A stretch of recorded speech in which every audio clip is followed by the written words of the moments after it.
It was my first time playing a game with my girlfriend, and I was very satisfied with my performance. But just when I wanted to play again, a group of federal agents suddenly broke into my house. I tried to ask what was happening, but one of the officers pushed me to the ground and immediately handcuffed me.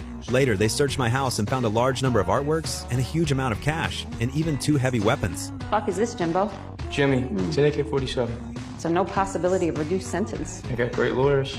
They turn water into wine? Facing the accusations from the police, I didn't panic at all. I knew that even if I ended up in prison, my father would definitely find a way to get me out. However, what I didn't expect was that this time, my father, in order to protect the family's interests, made a compromise with the prosecutor. He told me that if I pleaded guilty, the judge would only sentence me to 4 years in prison. Although I found it hard to accept, I reluctantly agreed under my father's insistence. So, in court, I publicly admitted my crimes. But later, the judge claimed that I had possessed heavy weapons for my own personal interests and sentenced me directly to 10 years in prison.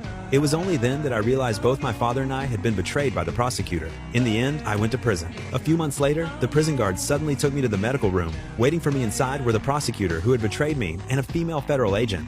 The female agent said that she had found out I was doing quite well in prison. I had built friendly relationships with all the major gangs and was even running my own business inside. They valued my ability to get along with anyone, so they wanted to make a deal with me. They wanted me to get close to a serial killer who had murdered many people. The police had never found the victims' bodies, so they needed me to obtain more useful information. In return, they would reduce the rest of my sentence. The offer sounded tempting, but I knew the prison that held the serial killer was full of mentally unstable inmates, so I immediately refused their deal. The female agent told me to think about it before making a decision. Before leaving, she handed me a file. That night, when I opened the file, I was deeply shocked by what I saw. The killer had already murdered more than a dozen people, all of them young girls. Yet, all the clues pointed to a man with a thick beard. The strange thing was, the police had never found any bodies, which prevented them from convicting him. After reading the file, I didn't know what to do. So the next day, I went to ask my father for advice. And my father's advice surprised me even more.